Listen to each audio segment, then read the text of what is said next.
Rasputín es el místico ruso más famoso de todos los tiempos. No era solo un consejero más de la familia real, sino que este tipo tenía una influencia brutal sobre el zar Nicolás II y la zarina Alejandra, tanto que mucha gente empezó a pensar que tenía poderes sobrenaturales. Pero claro, lo realmente interesante de Rasputín no es solo lo que hacía en su vida, sino cómo acabó. Su muerte, más de un siglo después, sigue siendo un puzzle que nadie ha terminado de resolver. ¿De verdad murió como nos cuentan? ¿O hay algo más detrás? ¿Una conspiración oscura y retorcida? Eso es lo que vamos a ver ahora. Los hechos que están claros, las teorías más locas y todos los misterios que rodean su último capítulo.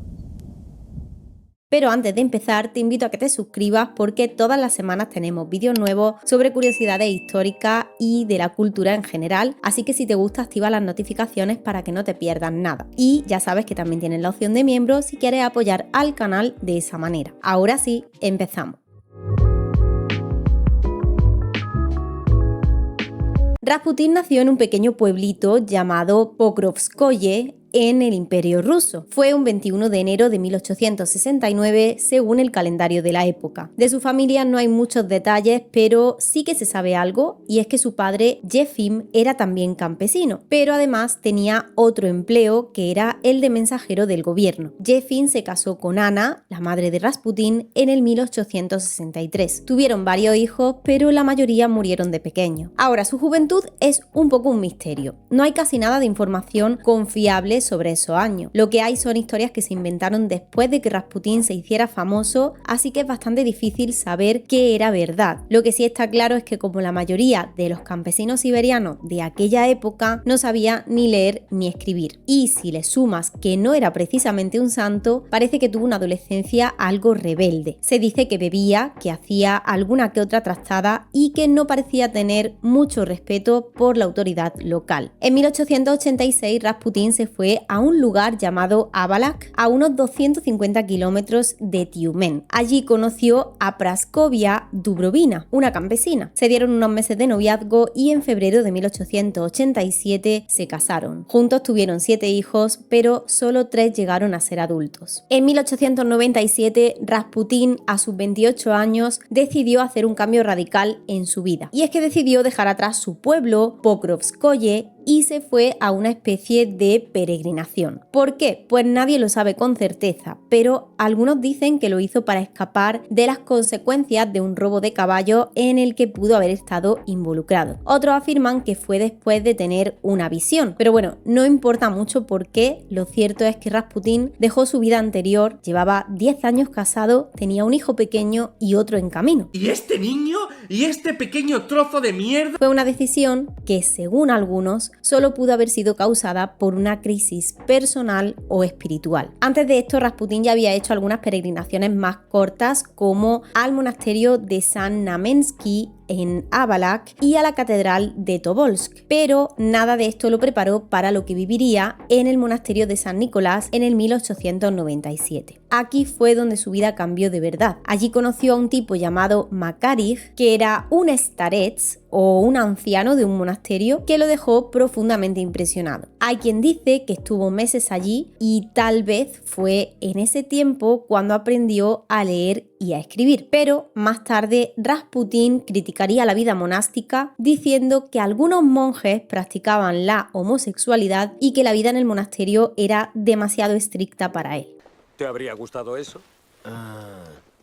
No, realmente no. El caso es que cuando volvió a su pueblo no era el mismo. Se veía desaliñado, su comportamiento había cambiado por completo y es que ahora era vegetariano, había dejado el alcohol y se pasaba el día rezando y cantando con una devoción que antes no tenía. Como un verdadero stranik, un peregrino santo, empezó a abandonar su pueblo con frecuencia, a veces durante meses, a veces durante años, vagando de un lugar sagrado a otro. A principios del siglo XX, Rasputín ya había conseguido armar su pequeño grupo de seguidores. No era nada grande, más bien eran solo unos pocos, y entre ellos estaban algunos miembros de su familia y otros campesinos de los alrededores. Se reunían con él para rezar, sobre todo los domingos y los días festivos, cuando él estaba en su pueblo. En el sótano de la casa de su padre, de Yefim, que aún vivía allí, habían improvisado una capilla. Allí celebraban reuniones secretas de oración tipo club privado. Claro, no todo el mundo veía con buenos ojos estas reuniones. El sacerdote del pueblo pueblo y algunos aldeanos empezaron a mirar con sospecha todo lo que pasaba. Rumores, como siempre, no tardaron en circular. Se hablaba de cantos raros, de rituales extraños, incluso de que Rasputín se había unido a una secta religiosa. Esta secta, según decían, tenía rituales muy intensos que iban desde autoflagelaciones hasta orgías sexuales. Todo un escándalo. Eso es de gente muy cochina. A principios del siglo XX, la fama de Rasputín empezó a correr por Siberia. Este tipo tenía algo, tenía un carisma un poco raro que hacía que la gente lo escuchara. En algún momento, entre el 1904 y el 1905, decidió ir a Kazán, donde se empezó a ganar la reputación de ser un starets, que básicamente es como un sabio o un líder espiritual que podía ayudar a la gente con sus problemas existenciales. Claro, como no podía ser de otra forma, empezaron a rondar rumores de que Rasputín andaba metido en líos con sus seguidoras, con historias de relaciones con ellas, pero a pesar de eso, hizo una muy buena impresión en varios líderes religiosos de aquella zona. Uno de estos tipos importantes era el archimandrita Andrei, que se fijó en Rasputín, y otro fue el obispo Kristanos. Este último, al parecer, lo respaldó tanto que le dio una carta de recomendación para el obispo Sergei, que era quien estaba al mando del seminario teológico en el monasterio de Alejandro Nevsky. Con la carta en mano, Rasputín se embarcó en su viaje hacia San Petersburgo, la gran ciudad. Cuando llegó al monasterio lo recibieron con los brazos abiertos. Fue presentado a varios de los líderes eclesiásticos, incluido el archimandrita Teofán Bistrov, que además era el inspector del seminario. Este tipo estaba muy metido en la sociedad de San Petersburgo, se movía entre la élite y más adelante se convirtió en el confesor de la familia imperial. Al parecer quedó tan impresionado con Rasputín que le ofreció quedarse en su casa. Y de ahí Rasputín empezó a formar parte de su círculo de amigos cercanos y poco a poco fue metiéndose en esos salones de aristócratas donde se discutían tanto temas religiosos como filosóficos. Fue en esos ambientes, rodeado de gente influyente, donde Rasputín empezó a ganar seguidores importantes. Aunque claro, con el tiempo, algunos de estos mismos seguidores se volvieron contra él. ¡Ay, Dios! Recordarles que el Dr. Antes de que Rasputín llegara a San Petersburgo, la aristocracia de la ciudad ya estaba bastante metida en cosas como el espiritismo y la teosofía. La élite de la ciudad, ya aburrida y un poco cínica, estaba buscando algo nuevo, algo que les diera un poco de emoción. Así que lo oculto y lo sobrenatural les caía como anillo al dedo. Aquí es donde Rasputín entra en escena. Los rumores sobre él, su personalidad algo excéntrica y esos modales tan raros lo hicieron una especie de objeto de curiosidad. La gente de la alta sociedad, que ya había visto de todo, de repente se vio atraída por este hombre de provincias que parecía tener algo diferente. Rasputín no era como los otros hombres santos que ya habían pasado por San Petersburgo. Rasputín era ruso y eso le dio un toque extra de autenticidad que para muchos aristócratas de la ciudad fue un gran punto a su favor. Rasputín no se quedó mucho tiempo en la ciudad en su primera visita y volvió a su pueblo en otoño de 1903. Sin embargo, hay quienes dicen que no se puede saber con certeza si se fue tan rápido o si estuvo en San Petersburgo por más tiempo antes de regresar definitivamente. Pero lo que sí sabemos es que para 1905 Rasputín ya había hecho algunos amigos clave en la aristocracia, entre ellos la hermana Militsa y Anastasia de Montenegro, que eran princesas y se habían casado con primos del zar Nicolás II. Estas mujeres jugaron un papel crucial al presentarlo finalmente al zar y a su familia. Así que el 1 de noviembre de 1905, Rasputín conoce al zar Nicolás en el palacio de Peterhof.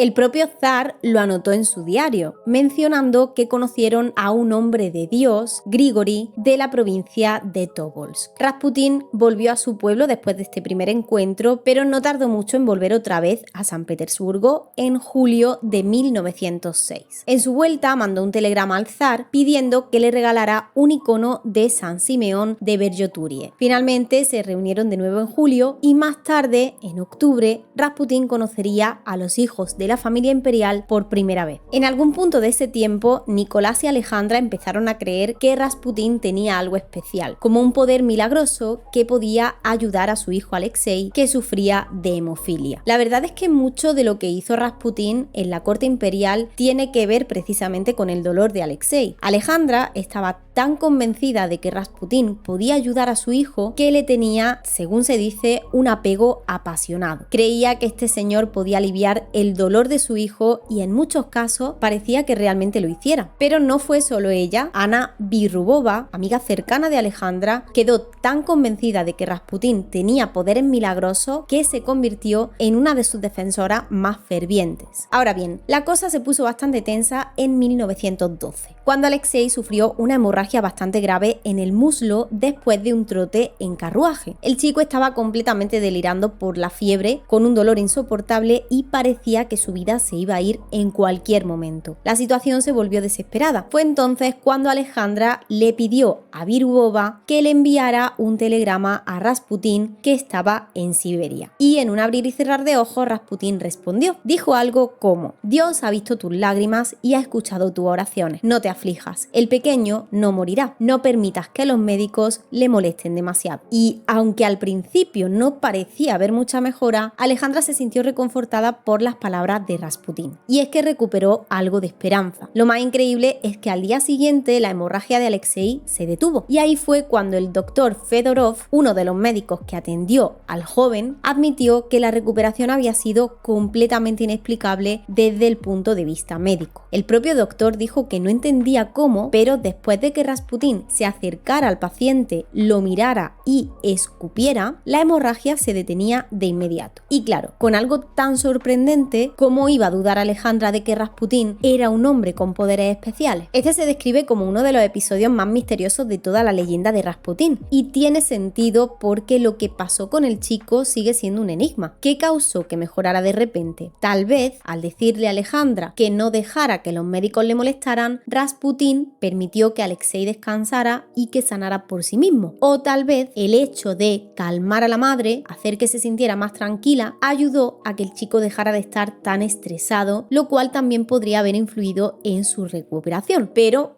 quién sabe. Lo que está claro es que para Alejandra todo eso fue un milagro. Ella estaba convencida de que Rasputín era el único que podía salvar a su hijo. En su cabeza, él era esencial para la vida de Alexei. Pero Pierre Gilliard, que fue tutor francés de Alexei, tenía una teoría. Según él, Rasputín no usaba trucos místicos ni hipnosis, sino algo mucho más sencillo. Lo que hizo fue prohibir que le dieran aspirina a Alexei. La aspirina en esa época se usaba para aliviar el dolor, pero nadie sabía que en realidad es un anticoagulante, lo que empeoraba la hemorragia del chico. Así que al cortar eso, probablemente ayudó a que la situación no fuera tan grave. A los hijos del zar les inculcaron esta idea de que Rasputín era su amigo, era alguien a quien contarle las cosas y a quien confiarle los secretos. Y parece que los niños lo tenían clarísimo, porque allá por el 1907 la gran duquesa Olga Alexandrovna, que era su tía, fue llevada por el propio Nicolás a la guardería para presentárselo. Olga dijo después que a los niños les encantaba, que se sentían como en casa con él, que estaban completamente a gusto. Rasputín se preocupaba por mantener esa conexión con los hijos del zar. Les escribía mensajes muy personales y tenía una relación muy estrecha con ellos. Les hablaba de Dios, de la Virgen, de la naturaleza, como si estuviera dando un sermón, pero también como si quisiera que lo vieran como una especie de guía espiritual, alguien que para bien o para mal estaba ahí en el centro de su mundo. Rasputín tenía acceso libre a la guardería de las hijas del zar, incluso cuando las niñas estaban en camisón. Esto escandalizó a Sofía Ivanovna, una institutriz que pidió que se le prohibiera la entrada. Nicolás, sin tomar ninguna medida drástica, solo le pidió a Rasputín que evitara ir a la guardería. Sin embargo, las niñas defendían a Rasputín y Tatiana, de 12 años, le escribió a su madre Alejandra temiendo que la institutriz hablara mal de él. Alejandra resolvió el conflicto despidiendo a esta chica.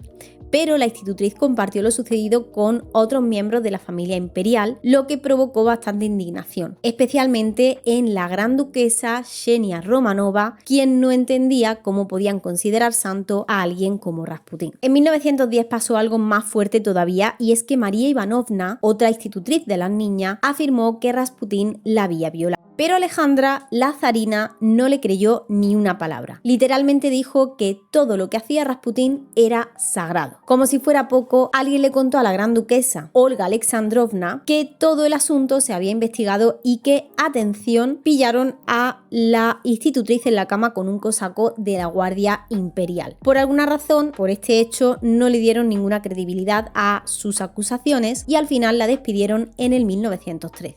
¡Ni que fuera yo Bin Laden! Pero esto no quedó ahí, porque en la sociedad corrían unos rumores bastante salvajes como que Rasputín no solo seducía a Alejandra, a la zarina, sino que también seducía a las 4 hijas. Y, como si fuera poco, Rasputín iba por ahí presumiendo de unas cartas súper apasionadas que le habían escrito la zarina y las niñas. Cartas que, por supuesto, acabaron circulando por todas partes y alimentando todavía más los chismes. Para colmo, empezaron a aparecer caricaturas pornográficas que mostraban a Rasputín teniendo relaciones con la zarina, con la hija y de fondo a la institutriz desnuda. Era un auténtico circo. La cosa llegó a tal punto que Nicolás tuvo que intervenir. Le ordenó a Rasputín que dejara San Petersburgo por un tiempo, lo cual enfureció a Alejandra. Rasputín entonces se fue de peregrinación a Palestina, pero la relación con la familia imperial siguió hasta su asesinato en el 1916. Rasputín no dudó al parecer de sacar provecho de su relación con la familia real. Usó su nueva posición para todo. Aceptaba sobornos, aceptaba favores de sus seguidoras y trabajaba a tope para expandir su influencia. La Iglesia Ortodoxa también le declaró la guerra. En el 1907 los sacerdotes de su pueblo lo acusaron de ser un hereje. El obispo de Tobolsk investigó el asunto y lo acusó de enseñar doctrinas falsas. En San Petersburgo, Rasputín se ganó enemigos más poderosos como este señor de aquí e incluso a la policía secreta del zar. El primer ministro, que no se andaba con rodeos, ordenó una investigación, una vez más, sobre Rasputín. Pero cuando llevó los resultados a Nicolás, el zar tampoco quiso saber nada. Fuera de palacio, Rasputín era un espectáculo aparte. Predicaba una cosa que hoy suena bastante surrealista, que el contacto físico con él purificaba a las personas, pero lo que en realidad hacía era meterse en juergas de borrachos y tener líos con mujeres de todo tipo, desde prostitutas hasta damas de la alta sociedad. Vamos, que no discriminaba. Eres un mentiroso compulsivo, te crees tus propias mentiras. Mientras tanto, Rusia no estaba para bromas. Había problemas por todos lados. La Primera Guerra Mundial, la caída del feudalismo y una burocracia gubernamental que no daba pie con bola estaban destrozando la economía. ¿Y a quién culpaban todos? Pues a Alejandra y a Rasputín. No ayudaba que Alejandra fuera alemana de nacimiento, lo que la hacía todavía más sospechosa a los ojos del pueblo. En noviembre de 1916 la cosa llegó a su punto máximo cuando Vladimir Puryshkevich, un político ultranacionalista, se plantó en la Duma y soltó un discurso brutal. Dijo que los ministros del zar no eran más que marionetas y que las cuerdas las manejaban Rasputín y Alejandra, el genio maligno de Rusia. Pero no se quedó ahí, porque también acusó a Alejandra de ser una alemana metida en el trono ruso, alguien completamente ajena al país y a su gente. Era como echar gasolina a un fuego que ya ardía con muchísima fuerza. Y Rasputín no solo estaba en el ojo del huracán, sino que era el huracán. Si ya saben cómo me pongo, ¿para qué me invitan? El 12 de julio de 1914, Rasputín se vio en un aprieto, por decirlo suavemente. Estaba tan tranquilo fuera de su casa, en su pueblo, cuando de la nada una campesina llamada Kionilla Guseva, de 33 años, se le plantó y lo apuñaló en el estómago. La herida lo dejó al borde de la muerte y durante días no estaba claro si iba a sobrevivir. Pero Rasputín era como un gato con más de 7 vidas. Lo llevaron a cirugía y después de pasar una temporada en un hospital logró salir adelante. Milagro, suerte, quién sabe. Pero lo cierto es que sobrevivió. Ahora, la historia de Guseva tiene una propia novela detrás, y es que resulta que esta mujer no actuó porque sí. Era seguidora de Heliodor, que era un ex sacerdote con una historia también un poco interesante, y es que había apoyado a Rasputín, pero luego se volvió en su contra al enterarse de los escándalos sexuales que tenía y de ese ego tan descomunal. Heliodor era un conservador radical y para colmo era antisemita, así que no era tampoco precisamente un santo. En 1911 intentó separarlo de la familia familia imperial junto con otros aliados, pero como no les salió el plan, lo desterraron de San Petersburgo y acabaron expulsándolo del sacerdocio. Guseva, por su parte, declaró que había actuado sola. Según dijo, había leído sobre Rasputín en los periódicos y estaba convencida de que era un falso profeta, incluso el anticristo. Vamos, que lo odiaba muchísimo. Pero claro, ni Rasputín ni la policía se tragaron esta historia. Ellos estaban convencidos de que Liodor había estado detrás de este ataque. ¿Y qué hizo este señor? Pues huyó del país antes de que se le pudiera interrogar, dejando a Guseva para que cargara ella sola con todo el lío. Al final la declararon no culpable de las acciones por locura, así que la cosa quedó en un escándalo más en la vida de Rasputín, quien para variar se salió con la suya y siguió adelante como si nada. Batman, mira el tamaño de esas bolas. Resulta que en diciembre de 1916 un grupo de nobles decidió que ya era suficiente. Estaban convencidos de que la influencia de Rasputín sobre Alejandra estaba poniendo al imperio ruso patas arriba. Entre los conspiradores estaban Puriskevich, el gran duque Dmitri Pavlovich y, como no, el príncipe Félix Yusupov. Estos tres decidieron que Rasputín tenía que desaparecer. Así que, ¿qué hicieron? Idearon un plan: atraer a Rasputín al Palacio Moika, la mansión de los Yusupov. Y bueno, la madrugada del 30 de diciembre de 1916, ahí mismo se armó el caos. Rasputín terminó muerto con 3 heridas de bala, una de ellas directa en la frente a quemarropa. Vamos, que no quedó ninguna duda de que querían asegurarse de que no sobreviviera esta vez. Pero nadie sabe realmente qué pasó esa noche en casa de Yusupov. O sea, lo básico está bastante claro, y es que lo mataron. Pero los detalles son un poco un misterio, porque es un tema que sigue generando debate y especulaciones. Eso sí, la versión que más ha calado es la que el propio Yusupov contó en sus memorias. ¿Qué tan cierto es lo que escribió? Pues no se sabe. Pero puede que igual se inventara la mitad, o puede que se inventara más, pero su relato es desde luego el que más ha trascendido. Y al final, esta es la historia que casi todo el mundo conoce. Todo empezó poco después de la medianoche, cuando Yusupov lo invitó a su palacio. Lo condujo al sótano y allí le ofreció té y pasteles que, por supuesto, estaban llenos de cianuro. Rasputín al principio no aceptó los pasteles, pero después sí que empezó a comerlos. Pero, para sorpresa de todos, el tipo no se derrumbó. No hubo ni una sola reacción. Luego Rasputín pidió algo de vino, también envenenado, y se bebió 3 vasos de golpe, pero seguía tan tranquilo como si nada le afectara. Y Yusupov,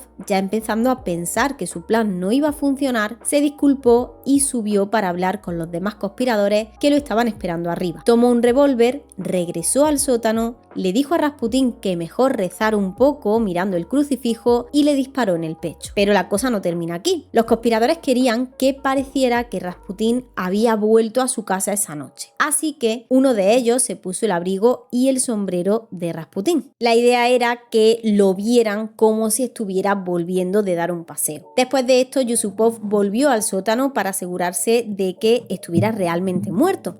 ¡No, no, no! ¿Qué haces? No, te voy a matar. ¿Qué haces? ¿Te vas a estar quieta? Tras esto, Yusupov volvió al sótano para asegurarse de que el tipo estuviera muerto. Y cuando pensaba que todo había terminado, Rasputín saltó de repente y lo atacó. Este tipo estaba más vivo de lo que nadie pensaba. Después de un forcejeo, al parecer, Yusupov logró soltarse y subió corriendo las escaleras con Rasputín siguiéndolo. Pero ya se lo he dicho yo y le voy a aplicar la ley rumana. Y la ley rumana significa caminar y me toca los cojones. Rasputín llegó hasta el patio donde Puriskevich, otro de los conspiradores, le disparó. Esta vez sí que se desplomó sobre un banco de nieve. Ahí los conspiradores envolvieron su cuerpo, lo llevaron hasta un puente y lo tiraron al río Neva. Hay un rumor que circuló por ahí, sin mucha base, que decía que la gran duquesa Tatiana, la segunda hija del zar, que se pensaba que también había sido abusada por Rasputín, en realidad había estado en el lugar del asesinato. Según esta historia, Tatiana estaba disfrazada de teniente para vengarse de él. Pero el embajador francés en Rusia escribió más tarde sobre este chisme y aunque lo mencionó, no le dio mucha credibilidad. De incluso hasta se dijo que Tatiana había sido testigo de la castración de Rasputín, pero esta parte también suena bastante exagerada. En un análisis moderno sobre la muerte de Rasputín, hecho justo para el centenario de todo este lío, la doctora Caroline Harris de la Universidad de Toronto explicó que lo que realmente pasó fue mucho menos espectacular popular que la historia que Yusupov contó. La hija de Rasputín también señala algo importante. Su padre no era fan de los dulces, así que no habría comido los pasteles envenenados como dijeron. Y de hecho es que según la autopsia no encontraron rastros de veneno ni de ahogamiento. De hecho el informe del médico solo menciona una cosa, una bala disparada a corta distancia directa a la cabeza. Así que al final todo este rollo del veneno y de la castración parece que son solo parte de una historia de ficción. La noticia del asesinato de Rasputín corrió como la pólvora, y eso que el cuerpo ni siquiera se había encontrado en un primer momento. Pero Puriskevich, uno de los que estuvo en este lío, no tuvo ningún problema en hablar de lo sucedido. Enseguida le soltó a un par de soldados y a un policía que investigaba los disparos lo que había pasado, pero les pidió que no se lo contaran a nadie más, como si pudiera evitar que la noticia se filtrara. Al día siguiente empezó la investigación. Un diario se adelantó y publicó que Rasputín había muerto, según dijeron, después de una fiesta en una de las casas más aristocráticas del centro de la ciudad. Pero no mucho después, unos trabajadores se toparon con sangre en una barandilla del puente Petrovsky y una bota en el hielo. Ahí la policía ya no tardó mucho en ponerse a buscar. No pasó mucho tiempo hasta que encontraron el cuerpo de Rasputín flotando bajo el hielo del río el 1 de enero a unos 200 metros río abajo del puente. El cirujano más importante de la ciudad, Dmitry Kosorotov, fue el que revisó el cuerpo. Aunque el informe original de la autopsia se perdió, este hombre más tarde dijo que Rasputín presentaba varias heridas, entre ellas 3 de bala y una de ellas en la frente a quemarropa. También tenía una herida en el costado izquierdo y muchas de las lesiones, según él, parecían haber ocurrido después de la muerte. Pero solo se encontró una bala en su cuerpo que estaba tan deformada que no se pudo rastrear. Y en cuanto a lo que todos decían sobre el envenenamiento, este señor no encontró ningún rastro de esto. Además, en cuanto a la historia de que Rasputín había sido arrojado vivo al agua, que también es algo que llegó a decirse, Kosorotov negó rotundamente que hubiera agua en los pulmones de Rasputín, lo que confirmaba que no había sido un ahogamiento. Y a pesar de las historias que decían que le habían cortado el miembro, cuando el cirujano revisó, lo encontró intacto. El 2 de enero Rasputín fue enterrado en una pequeña iglesia en Tsarskoye Selo. La cosa estuvo muy restringida porque al funeral solo asistieron los más cercanos a la familia imperial. De hecho, la esposa y los hijos de Rasputín ni siquiera fueron invitados. Se había hablado de construir una iglesia sobre su tumba, un homenaje a lo grande, pero las cosas nunca salieron como habían planeado, y poco después de la abdicación de Nicolás II, en marzo de 1917, Alexander Kerensky ordenó que exhumaran su cuerpo y que lo quemaran. ¿Para qué? Pues para evitar que su tumba se convirtiera en un punto de encuentro para los que todavía apoyaban al viejo régimen. Y aquí fue cuando se fumó toda la idea de hacerle un santuario. A finales del siglo XX, Rasputín empezó a ganar algo de culto popular y la idea de que fuera canonizado por la Iglesia Ortodoxa rusa empezó a sonar entre ciertos grupos, sobre todo entre los más ultranacionalistas. Pero en el año 2006 finalmente decidieron rechazarlo. Pues eso ha sido todo por el vídeo de hoy. Espero que os haya gustado, que hayáis aprendido algo nuevo y que me dejéis en los comentarios si sabéis algo del tema que no se haya comentado en este vídeo. Si no sabéis qué comentar, dejadme este emoticono de aquí y yo responderé tan rápido como pueda. Y como siempre, gracias a todos los que sois miembros del canal porque nos ayudáis a que vayamos creciendo y a que creemos más contenido. Así que muchísimas gracias. Ahora sí, sin nada más que decir, nos vemos en la próxima.